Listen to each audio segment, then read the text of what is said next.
afternoon. We're going to go ahead and get started as our aim is to be out of this room closest to 1:15 p.m. We also recognize there's a lot of students among us, staff and faculty. We thank you. We know that this is a busy time for all. If you have classes to get out to, please don't worry, excuse yourself, and we will continue again until 1:15. My name is Joe Salcedo. My pronouns are he, him, and his, and I serve as the Director of Student Diversity and Multicultural Affairs. We thank you for joining us for this year's MLK Luncheon celebration, which is actually day 2 of a week-long series of programming. It's our efforts at Loyola to really expand the way in which we commemorate and celebrate Dr. King's memory. Just some housekeeping announcements. There is no videotaping, audio recording allowed. It is prohibited for this event. However, we are making this available via live stream. So we will have links available on the luc.edu/MLK website. So that folks who couldn't be with us this afternoon could join with us virtually. We also have made available for our guests American Sign Language interpretation. That will be made available currently at this luncheon as well as at our Galvin Auditorium Lakeshore Campus evening keynote. At this time, I'd like to invite up to the podium Father Jerry Overbeck for the opening invocation.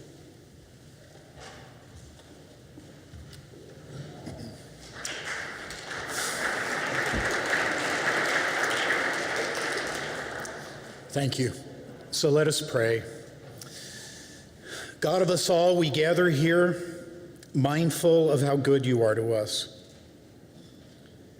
Thank you for feeding us with the life of Dr. Martin Luther King Jr., his great thinking, his embodied actions, the ways he inspires us to grow, to include, to build bridges. Thank you, too, for all this good food and drink and good company in a world where that's not always the case. Help us realize that we are lavished with many gifts. Help us enjoy these gifts and not take them for granted. And enable us to share what we have been given with so many people who need these gifts. We pray this for your greater honor and glory. Amen.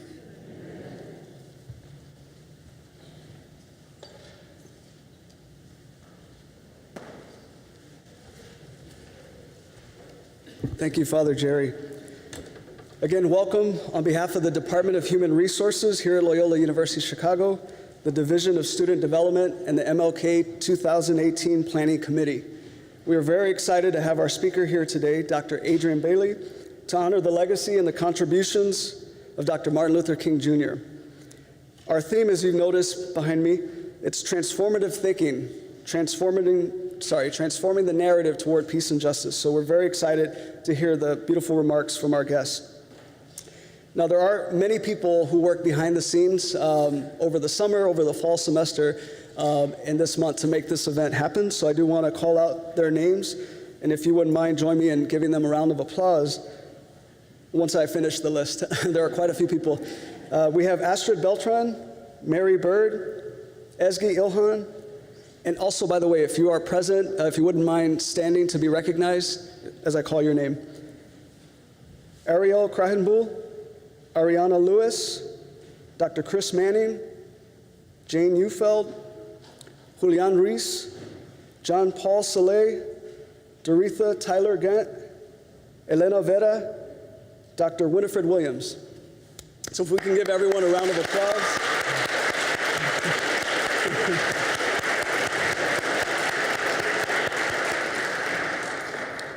That was our 2018 Planning Committee. Additionally, we want to offer our acknowledgement and appreciation to the School of Communications for live streaming this event. And as I mentioned before, we are going to have Dr. Bailey join us up at the Lakeshore Campus in Rogers Park. If you care to join us, or if you have friends who missed today's luncheon but want to listen and be a part of the celebration, we will be up there from 5 to 7 p.m. at Galvin Auditorium, located at the Sullivan Center. And then immediately following Dr. Bailey's remarks, we will have a Q&A session. So I would encourage folks in the room, if you're able to stay with us until the end, Please, if you have questions that you'd like to ask of our keynote, we are going to have 2 colleagues available with a handheld microphone, and so there will be the opportunity to engage with Dr. Bailey. At this time, it's my pleasure to invite one of our own, Loyola's own undergrad student, Blake Jeffries, who is part of the School of Communication as well as the Quinlan School of Business. He will come up and lead us in Lift Every Voice and Sing. And there's also lyrics that you can follow along. So Blake.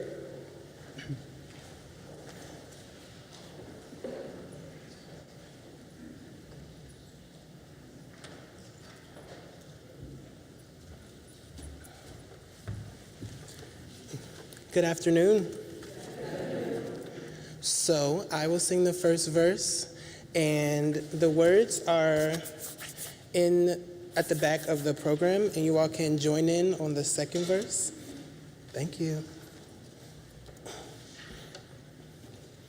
Lift every voice and sing till earth and heaven ring with the harmonies of liberty. Let our rejoicing rise high as the listening skies. Let it resound loud as the rolling seas. Sing a song full of the faith that the dark past has taught us. Sing a song full of the hope that the present has brought us. Facing the rising sun, have a new day begun. Let us march on till victory is won. Stony the road we trod, bitter the chastening rod, felt in the days when hope unborn had died, yet with a steady beat, never no weary feet, come to the place with which our Father sighed. We have come over a way that with tears has been watered. We have come treading our path through the blood of the slaughtered. Out of from the gloomy past, till now we stand at last, where white gleam of our bright stars was cast. Thank you.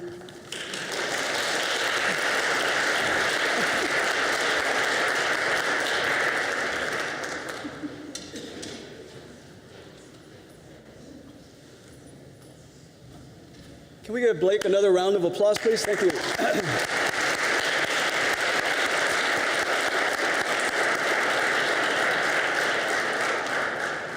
We thank Blake, we thank Father Jerry for really centering us and really calling us to be present for today's lecture and keynote. At this time, I'd like to invite Dr. Winifred Williams, Vice President, Human Resources, and Chief Diversity Officer, who will introduce our President, Dr. Joanne Rooney.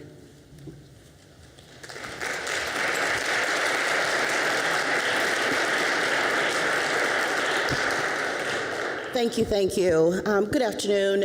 Again, on behalf of the Executive Council for Diversity and Inclusion, Student Diversity, Multicultural Affairs, Campus Ministry, individuals, and the host of other departments and areas that have worked very tirelessly to bring us our events this week, I welcome you to our 2018 MLK celebration. I would also like to recognize our esteemed guest today, Dr. Adrienne Bailey, and thank her for sharing our special occasion with us. It is indeed our privilege to honor Dr. King's legacy across our Loyola community. As a faith-based organization, we have a special opportunity to further those ideals within society. Our MLK theme of transformative thinking focuses on each of the key areas of Dr. King's espousal. Those include the interconnectedness of religion and believing in a higher power, respect for humankind, service to mankind, respect for humankind, helping the marginalized and the underserved, leveraging education, and creating pathways for success for everyone and all people. We hope that our events this week inspire a call to action for each of you.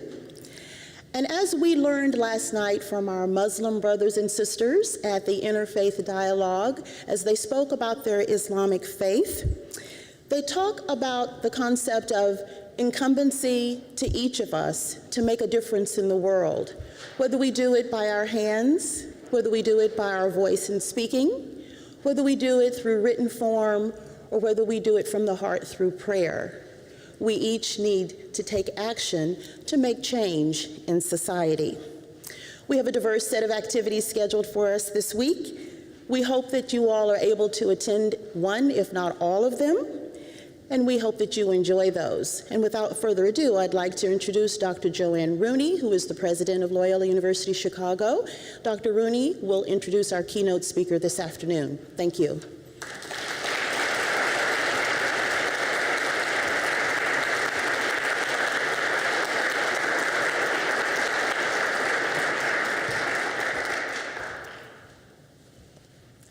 Thank you. Good afternoon, everyone.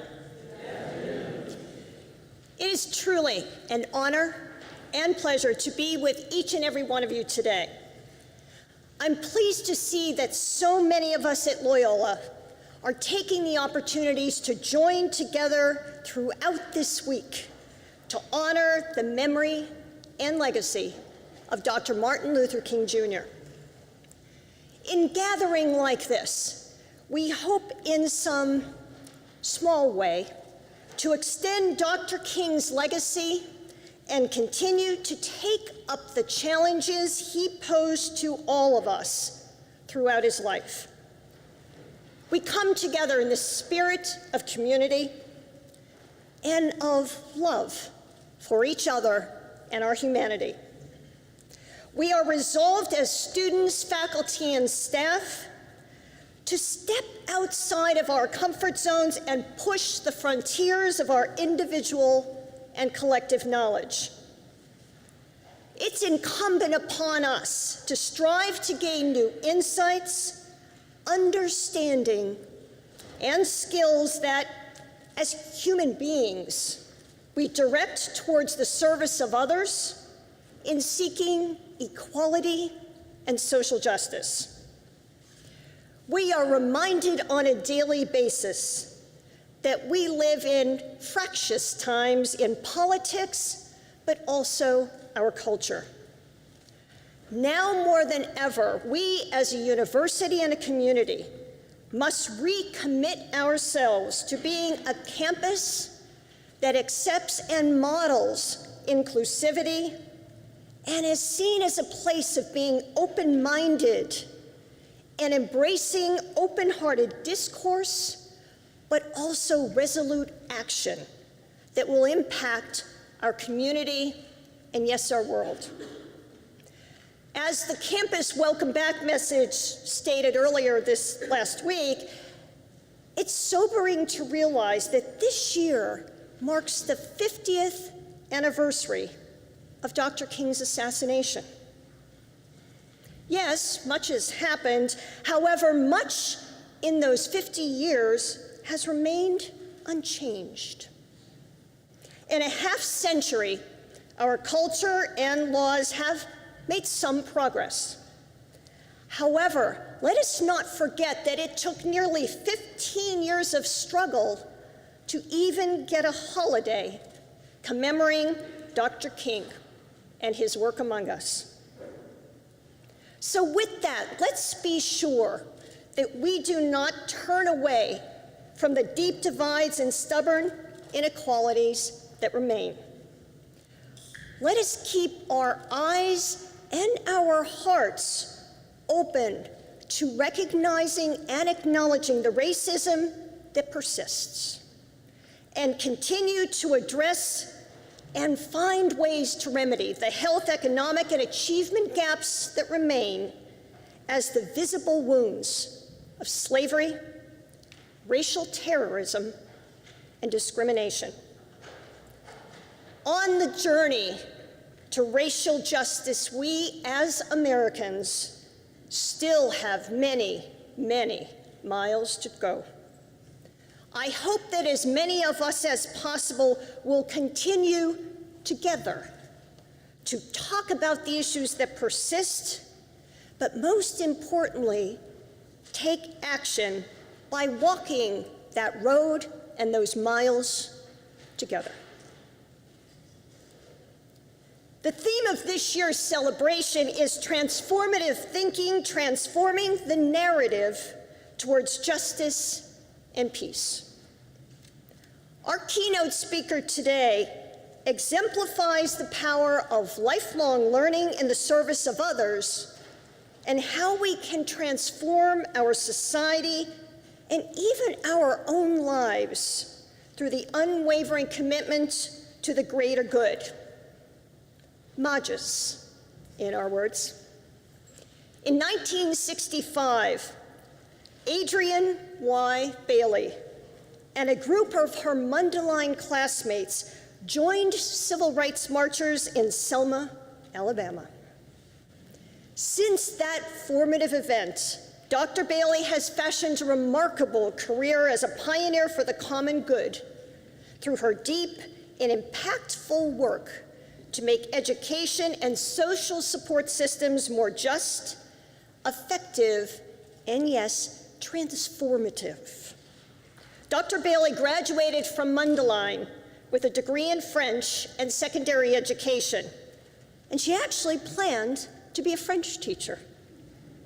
But a job at Circle Maxwell YMCA in Chicago ignited that fire within her, and she transformed her narrative from teacher to educational activist, leading change at the community level. She created her own agenda of education as a form of social justice and civil rights. Dr. Bailey earned a Master's of Education in Education Sociology and a PhD in Educational Administration from Northwestern. She has served many roles, and she would actually serve as a charter member of the Illinois State Board of Education and as a senior staff associate at Chicago Community Trust. She was the first African-American vice president of academic affairs for the College Board of New York and greatly diversified the pool of educators that serve as advisors to the college entrance exam. She has worked tirelessly across disciplines and communities to support disenfranchised youth in urban and rural communities, not just in Chicago or the United States, but across the world. Dr. Bailey now serves as a consultant to the United States Department of Education and as a senior consultant at the Panasonic Foundation to furnish strategic coaching and equity solutions to urban school districts around the country. And in addition to all of her work in the United States the last 20 years, she leads international work directed towards primary and secondary schools throughout South Africa. Among many, many recognitions, Dr. Bailey is a recipient of Loyola's prestigious Coffee Award in honor of her community leadership, industry achievements, and service experiences. If there is a theme to Dr. Bailey's life, it is in opening doors and often breaking down barriers. We'll hear much from her, but I would like to quote her just a bit. She said, breaking down the barriers is challenging, but I have always seen it as a pathway for others. I've always reached out to make sure others could follow in my footsteps. Dr. Bailey has a remarkable story, and all of us at Loyola are deeply honored and so grateful to have her share her work and vision, and I dare say challenge to all of us today. Please join me in welcoming Dr. Adrienne Y. Bailey.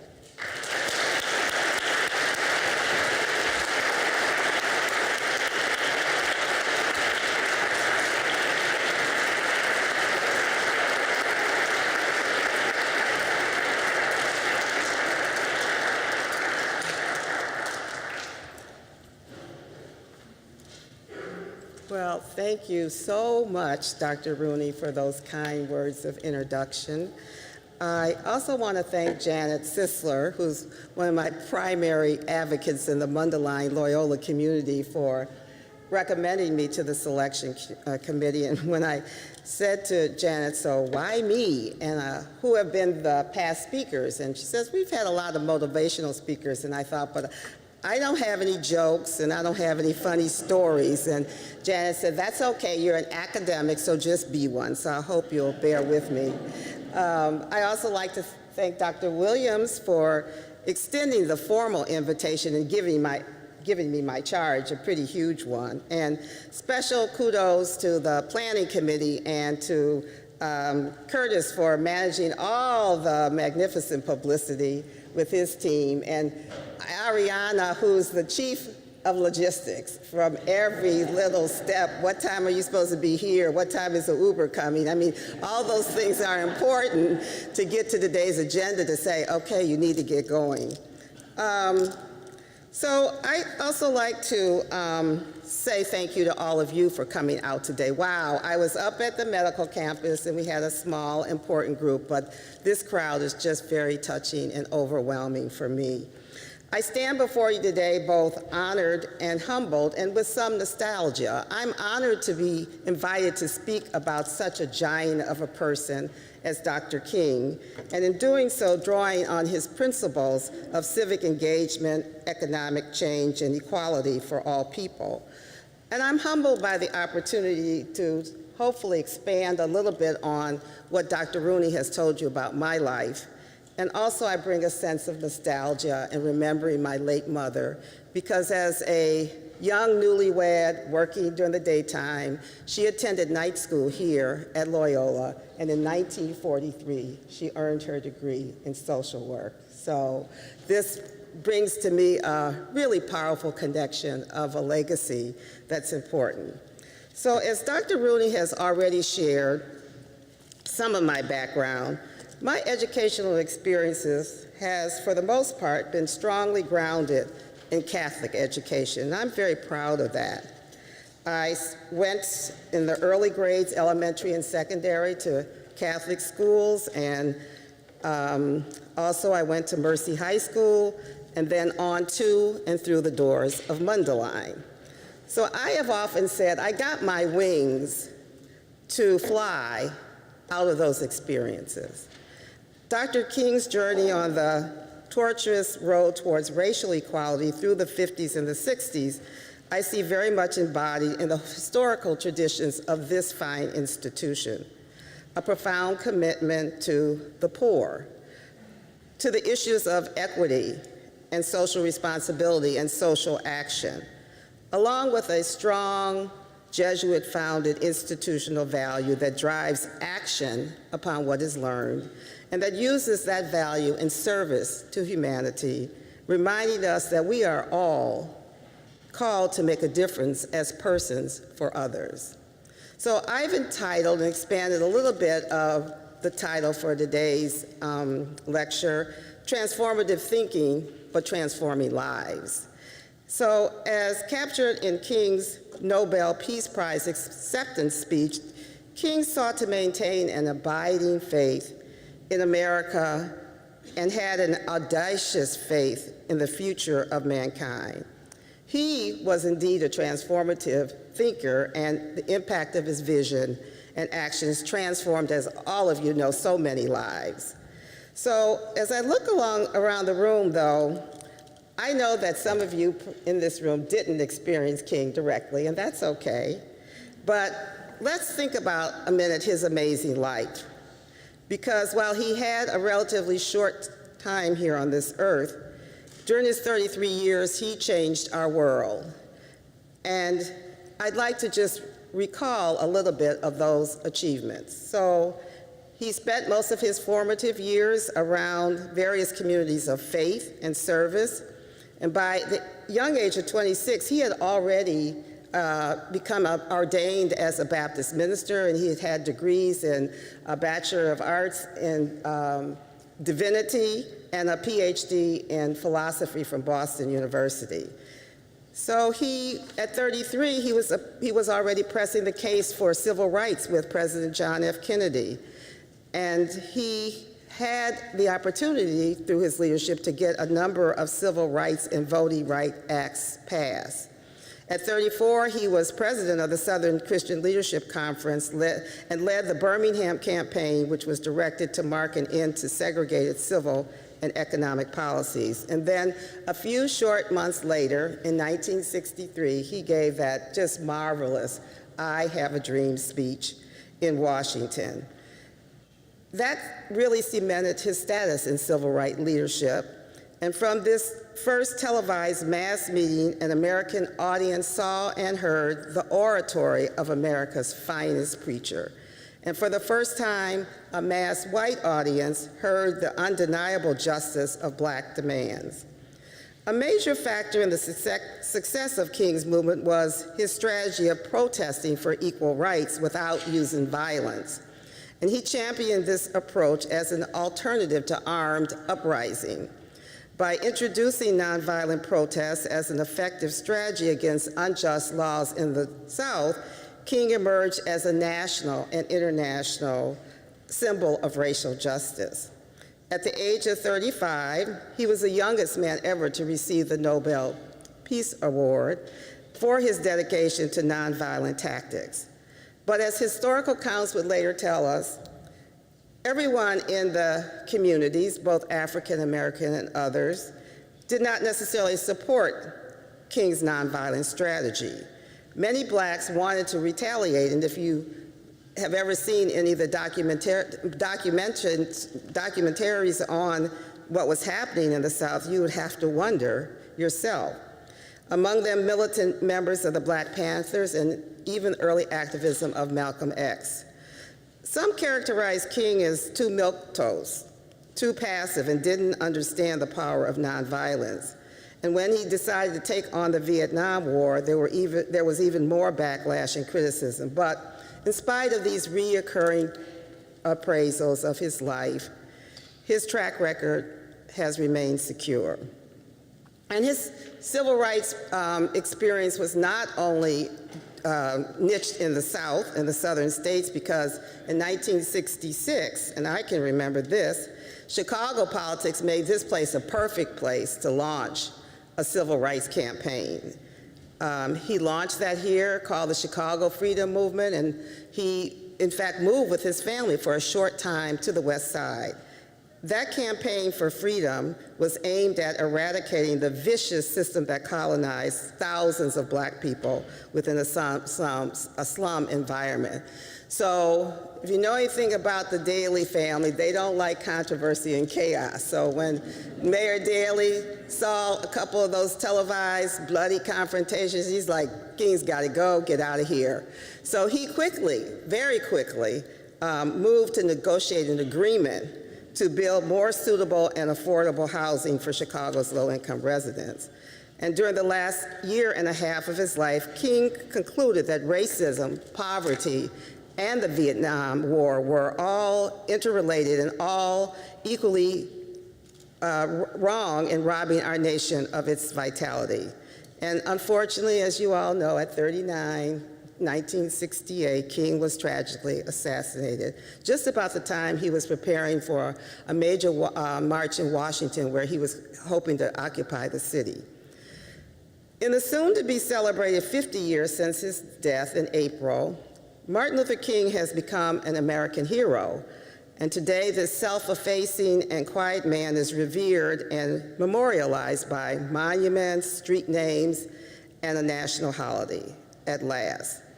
Julian Bond wrote in an editorial piece for the Seattle Times that the civil rights movement enjoyed its widest national support at the Edmund Pettus Bridge in Selma, Alabama in 1965. And it was in Alabama, as Dr. Rooney has already mentioned, that I would first encounter King, his civil rights movement, and overt racism directly. So, as once again President Rooney said, a group of us Northland Dorms Mundelein students were watching TV in early March 1965, and we were really stunned by seeing the blasts about the Alabama state troopers really beating up peaceful marchers and demonstrators. And so as we sat there stunned and outraged, we said, we have to go and bear witness. And we were responding to a call that King was putting out throughout the world, largely to religious institutions and religious leaders to come and give him support. And so at that time, and when you think back, the religious and the BVM communities were still wearing their habits. So if you could imagine seeing this group go off, to Selma, Alabama with about 8 nuns and a group of students, it was quite amazing. But once arrived, we saw that the nuns fit right in. So upon returning from Selma, I wrote just a short essay because I wanted to capture for my own future, some of my indelible memories. And so I wanted to share a little bit of those with you today. So I remember up on the Lakeshore campus that we left a group of students in conflict. We were getting on the bus, some of them wanted to go, but there were 2 girls who were waving Goldwater signs out their windows. And so as we proceeded in our journey, we passed through Kentucky, that was pretty safe. And then we went on to Tennessee, that was still pretty safe. And then there was Alabama. So passing through Birmingham, I just had a sense of shock in seeing billboards advertising John Birch Society and many cars with license plates bearing the Confederate flag. And I observed the troops on the street corners, and I thought to myself, I'm now Black and I'm in the South. I'm not in Chicago where I feel protected. Would those people be there to protect me? And I can remember when we got off of a bus outside of Birmingham, we wanted to get directions, and the gas station attendant took one look in the bus and he didn't say a word. And then I saw the signs that I had often seen on TV for drinking fountains, whites only and colored. And then I knew at that time I was in the heart of raw and deeply rooted racism and bigotry. We were briefed when we got to Montgomery by how we should protect ourselves. And when we were touring the African American part of the cities, our white friends had to get down in the back of the car because they were at risk to be seen with a woman who would be a Black driver.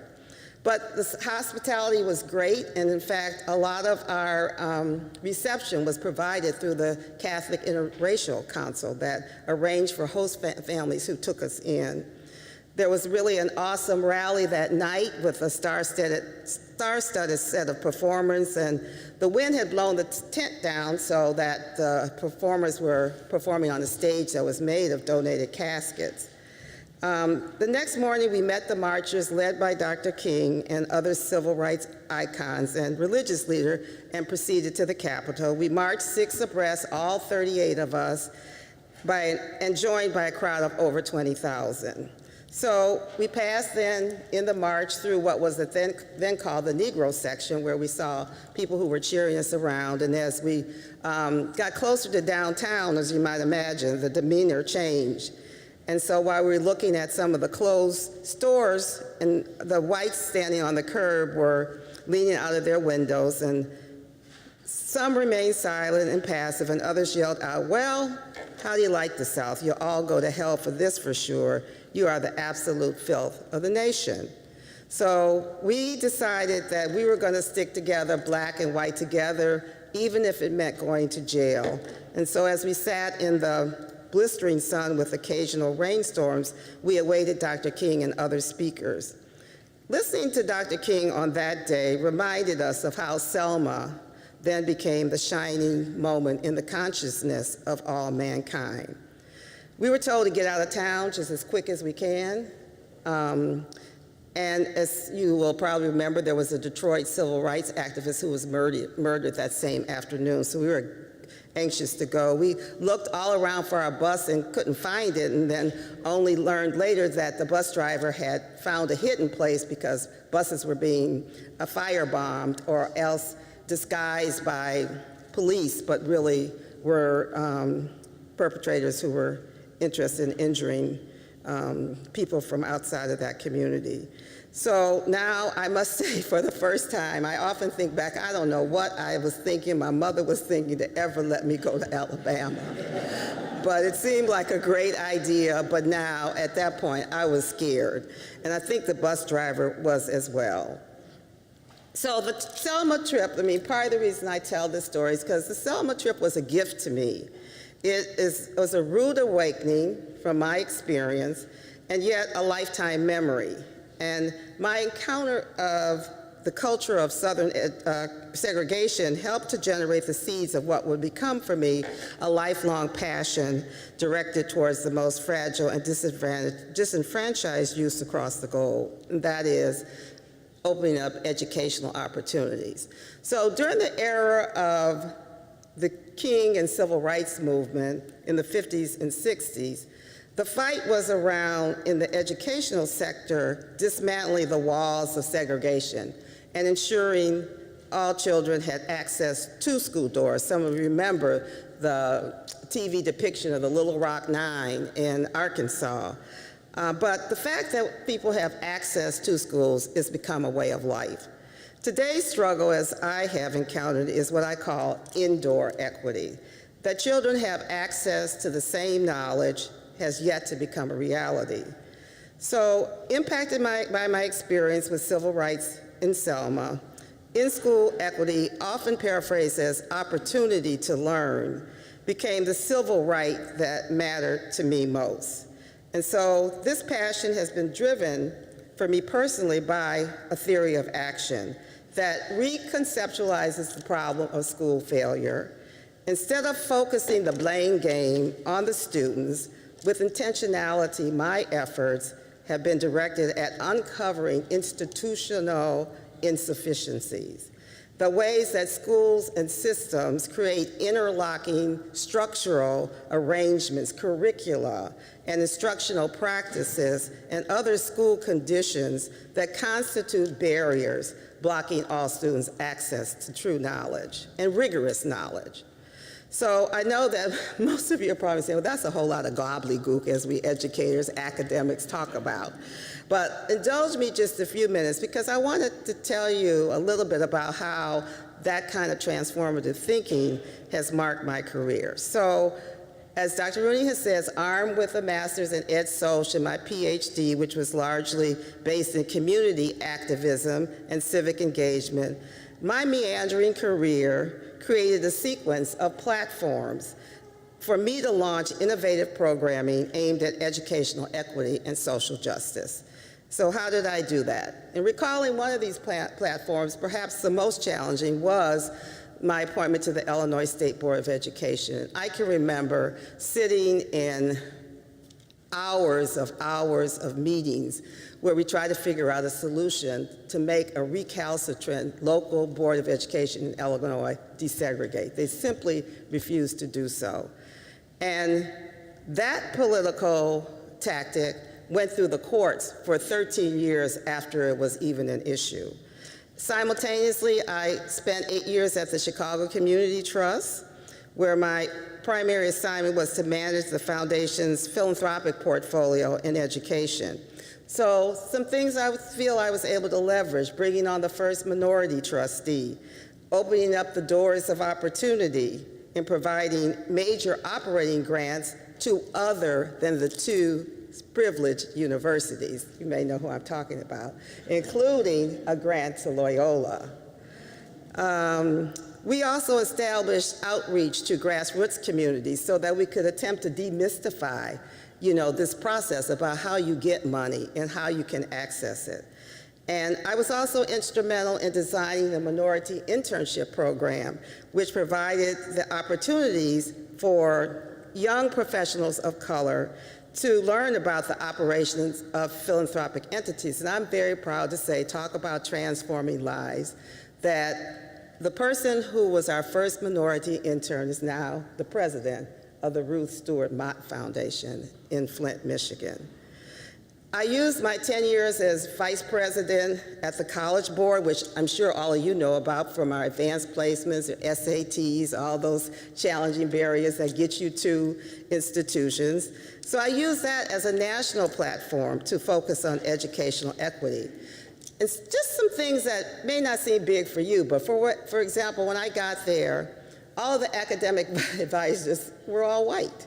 They were advising on the test content that you were being examined on in terms of access to institutions. Well, it's like, it's all about your perception of what you think is right and good knowledge. I was like, I'm changing that. And we began to bring in people of color from around the United States who advise now on a much more diverse content, right, in terms of who should be included, what history you learned, et cetera. We identified equitable standards for excellence with the idea that rigor was important, but not at the expense of access to it. And we would hold summer institutes for teachers to build their capacity of what should be their pedagogical responses to leading disadvantaged, poor students who may not have all the basic skills to a rigorous curriculum. It was a leap of faith that brought me back to Chicago when I became the deputy for instruction. And in that role, I led the development of the first academic standards for the Chicago Public Schools and designed the first African-centered curriculum. And more recently in my career, I've been working in partnerships with urban school districts around the country in places like Highline near Seattle, Washington, like East Baton Rouge, Elizabeth, New Jersey. And the substance of this work has been about breaking the links between race, poverty, language, and educational outcomes. We're trying to reduce the predictability that people who are in any of those classifications will do less than anybody else. So we've been working on closing achievement gaps, on reducing overrepresentation of Black students in special education, ensuring curricula is diverse and inclusive, moving advanced placement from not just taking the course, but being successful in passing the exam with 3s and using it for credit application in college. And as Dr. Rooney has also mentioned, I, for 24 years, have been working since independence in South Africa. As part of a women's service organization, we're working with a small primary school in a deep rural community called Mapapateni, which sits in the shadow of the World Cup that a lot of you saw in 2010. In that community, there's no water, there's no sanitation, and there's no electricity. Those children often come to school with no shoes, and girls often stay home. This was a new discovery for me just about 3 years ago. They stay home when they're on menses because they don't understand and don't have supplies to support their puberty period. And so through the links, we are providing books and health services, puberty education, distribution of sanitary pads, exposure to the arts, and international culture exchanges with visiting Chicagoans. And in a small partnership that we have with one of the rural high schools, we've given Kickstart Scholarships, which has enabled about 15 young people to enter the University of Stellenbosch. Now, Stellenbosch is about the equivalent of our Stanford or Harvard, and quite frankly, it is one of the most difficult places to navigate. So we simply have taught them how to navigate the system to get in. They have lots of money for Black and disenfranchised students just because of the history of apartheid, but just actually getting there, paying the bus fare, having a little food until you can get, the actual scholarship or grant money to kick in, was just a major barrier. And I'm just so proud of, I think of the 8, most of them are women, but that I'm very proud that we now have 8 graduates. who have derived their degrees in civil engineering, nature conservation, and microbiology, biotech. That to me is just fascinating, and the theme of today's speech, transform many lives. There are two areas of current board service that extend my commitments to social justice. One is as the vice chair of the Chapin Hall Board for Research, which is based at the University of Chicago, where our research focuses on improving young people's lives who are mostly entangled in the foster or juvenile justice system. And then in my role as secretary of the Shared Interest Board, we're actually raising financial capital to provide loans to small business in South Africa, because in that country, they're not bankable. Nobody wants to take a risk on them. And so that's essentially what we generate in terms of placing guarantees. So these have just been some of my highlights in my journey towards the path of social justice and transforming people's lives, as I think represent very much the legacy of Dr. King, and has served as a significant influence in terms of my agenda, which I've lived so far and hope to continue in the past. So as I see it, all your celebrations this week should serve as a time not only to remember this history that I provided you a little while ago, but to be inspired and reminded that America of all colors is capable of greater unity, and principled action is needed to make new history. And so in these times especially, we are obliged to practice mindful humility and ask ourselves about our individual as well as our collective commitment to move a country, to move now what we know are divergent ideologies, right, that are truly dedicated to liberty and justice for all. And so for me, the biggest takeaway from the legacy of Dr. King and his life story is about courage. As I see it, it was about courage of ordinary people doing extraordinary things because they believed that change was possible. And so this afternoon, we have come together, not only here, but throughout this week, in the spirit of Loyola's commitment and values to build a better society, hopefully resolved to push the frontiers of individual and collective knowledge to arrive at new insights and skills. And in our current political climate, we must reunite to move Dr. King's dream from deferment to reality.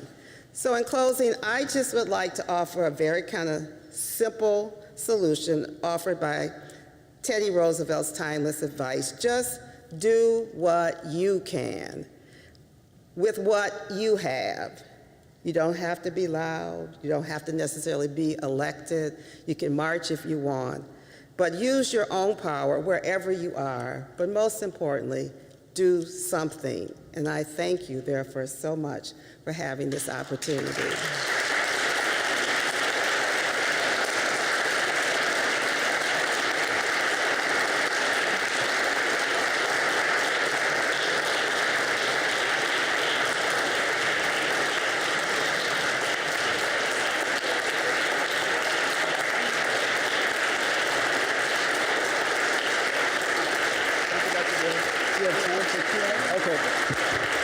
Thank you so much, Dr. Bailey. And what a gift it is to hear your narrative and to hear how you've been blazing trails and creating way for social change to happen. So thank you very much. At this time, we have about 10 minutes. So if folks in the audience care to ask your question for Dr. Bailey, we will entertain that. So we do have Astrid to my right and Dalen to my left. So if you could just hold your hand up high so they can come around, and you'll have the microphone. And I'll ask that you keep your question brief, and please make sure to keep it a question. I know some people like to comment, but please, in the interest of time, thank you. Thank you for your great talk. So given the extent to which current educational circumstances are connected to historic inequality, what do you think about the conversations in Chicago, I guess in particular, about how to transform education relative to our various Black and brown populations? So, you know, the one thing about Chicago, as you probably know, is this historical fact is To a large extent, what's happening inside education is governed by the segregated housing and residential patterns. And I mean, so to that extent, it's rare opportunity that different groups of students relate to each other. And the true fact is that what I always say, if you can access the best of public schools in Chicago, of which there are, you can access the best of the schools in Chicago, which are the top high schools and a few elementary schools. What that says to me is that we do know how to do this. So what happens to the others 80%, our city that don't have access to the opportunity? And so that's where, as I said, part of my investigation is to try to, break down the inside barriers, which has to do with poor curriculum, poor teaching, people who don't know how to teach students who don't know how to read and write, and say, well, because they don't, they're denied access to the rigor. So I think the whole issue about teaching underserved populations is, a real issue, and I even say that with, sort of a spirit of education in higher education institutions of preparing teachers, in ways that can serve these communities. And then, as you know, we're under huge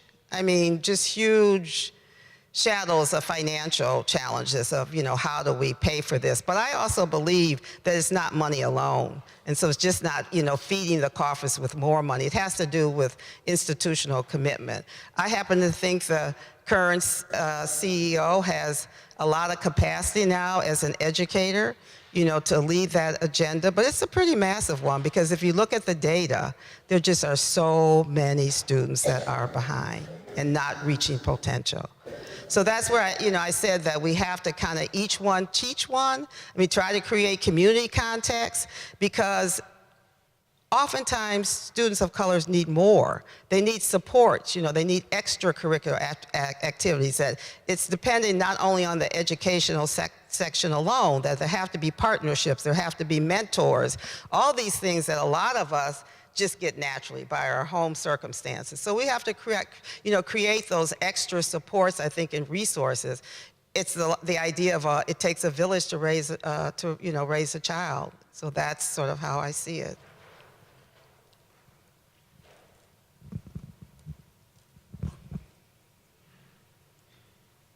Yes. I'm curious, I'm a Chicago public school teacher, and I was there for over 25 years, so I saw a lot of changes. Most of them not anything I was very excited about. And you're part of the you're helping now in an advisory role with the new Trump-DeVos era, and I'm just wondering where the optimism is right now. I even went back and visited some of the people at the schools where I went for my education, and they said the education schools are practically empty now, that graduating classes are 10, 20% of what they were. And that's partly because, really teachers, haven't been given raises, aren't given respect. It's really depressing to me right now what's going on. And I'm wondering if you've got an optimistic view on things turning in that regard. You know what? In my Panasonic work, I've had 2 school districts, one on the far northwest coast, where I have just seen remarkable leadership. I conducted an educational equity audit of this district in about 6 or 7 years ago. And it was at the pits in terms of leadership around human resource strategy, educational strategy. And I'm just happy to say, in looking back, and I could describe that characteristics, that superintendent now can say that we've nearly eliminated the achievement gap. On the other hand, I have a situation which I'm going to tonight, for which there are huge disparities between what Black students are achieving, and particularly in terms of their graduation. They are fundamentally mired in concepts that do not allow them to reach into understanding what diversity and inclusive means.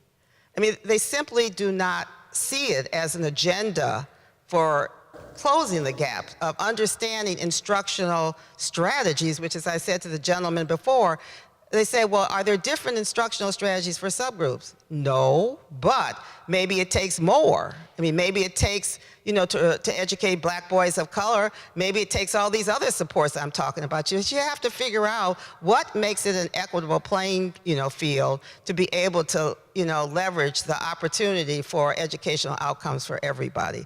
And it has to do with fair pay. I mean, I'm not going to say that it doesn't have anything to do with teachers, and teacher unions are often you know, a stopgap from doing certain things because, you know, there are union rules and regulations, as there should be.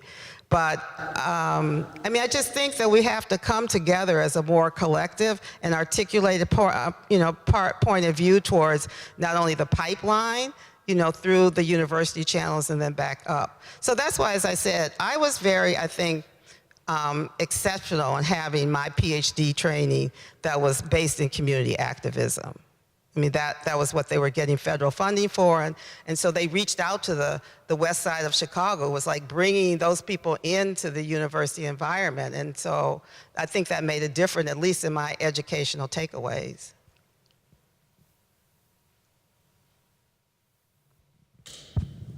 Okay, well, thank you very much, Dr. Bailey. We appreciate you coming out this afternoon. Thank you, everybody.